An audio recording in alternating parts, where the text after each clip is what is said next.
Hey guys, what's up? Scottish Duck here once again. Okay, this is the first video I've uploaded in a while, I know. I should have another video uploaded today actually, just after this one. Yeah, as most of you know, I just recently started a new job. I've been there for a couple of weeks now, so I was trying to get into the swing of things there, and that's why there wasn't that much content being uploaded on both my channels, but I'm back now, okay, I'm officially into the swing of things, and we're gonna start off with a collection update. And like I said, I've got another video coming up soon, so be sure to check that out. So yeah, pretty small here, but once again, I've not even been playing that many games, to be perfectly honest, you know? So I doubt I'll be picking up that many between now and the end of the year, really.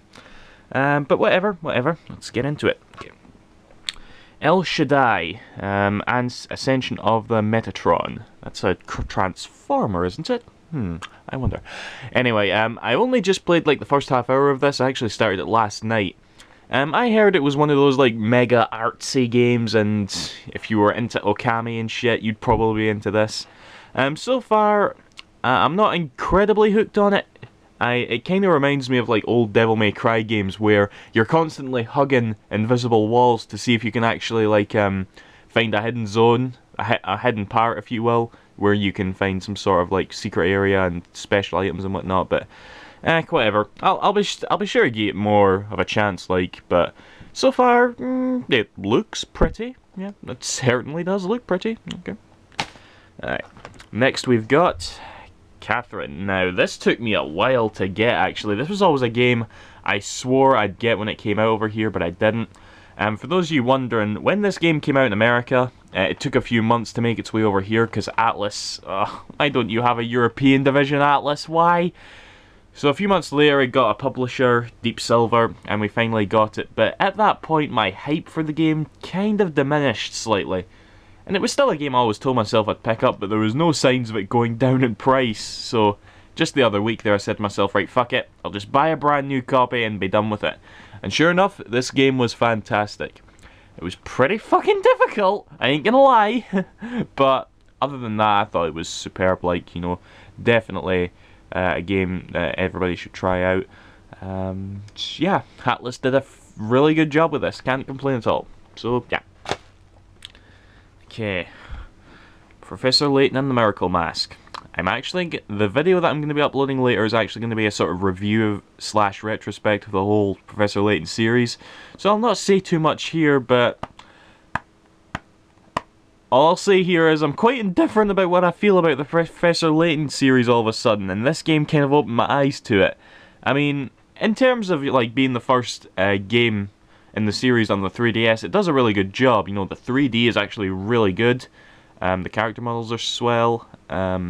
Yeah, they did a good job porting it. The interface is completely changed also. Well, I say porting, but you know what I mean. They didn't actually port it, they built it from the ground up. But the 3DS interface is really good. So in that regard, I think they did a good job. But I'll talk about that later. Okay, next we have Super Monkey Ball Banana Splits, not to be confused with Super Monkey Ball Banana Blitz, which was a Wii game. Now, the Monkey Ball series has kind of had it kind of in the gutter right now, you know. Ever since Super Monkey Ball Banana Blitz on the Wii, which I really enjoyed, I loved that game. All the games have kind of been pish, you know. I haven't played that, like, Touch and Roll, I think it's called, that's on the DS, but I did play Step and Roll for the Wii, and Super Monkey Ball 3D for the 3DS. And both of those games were massively disappointing. Seriously, I hated them. This, however, I can safely say I don't think it's as good as the first two, or Banana Blitz, but it's definitely a really good Monkey Ball game. You know, a lot of good content. The minigames are actually okay when played with the Vita's touchscreen. You know, they're all kind of stuff you'd find on the iPhone or whatever.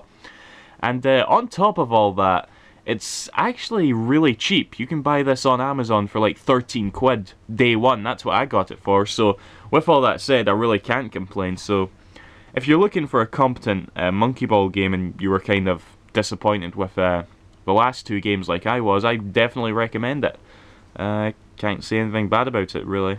Well, it is a bit of a, you know, all the Monkey Ball games are kind of getting all samey and that, so I guess I'll say that, but whatever. It was still good, so yeah. Okay. Yeah, I actually, nah, I'm not gonna show you, because it's back there. But I had to get, my old American PS2 broke.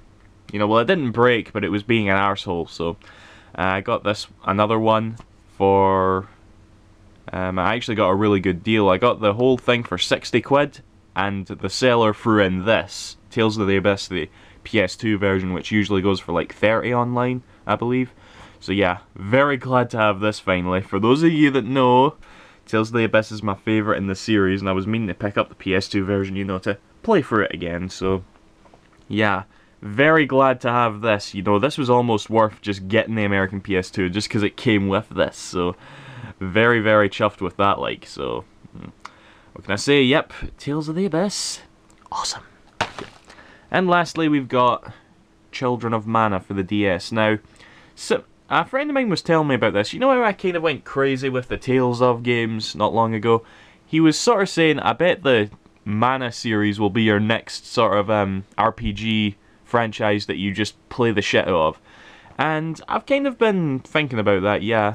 I love Secret of Mana for the Super Nintendo, that's one of my favourite games of all time. But I've never played any of the other ones, so we'll see how it goes. I've got Legend of Mana for the PS1 downloaded on the PS3, and now I've got this, so I don't know where I'm going to start, but we'll see how much I get into this series, and that's for certain. So yeah, this might be a good place to start. What do you guys think? I don't know, but yeah.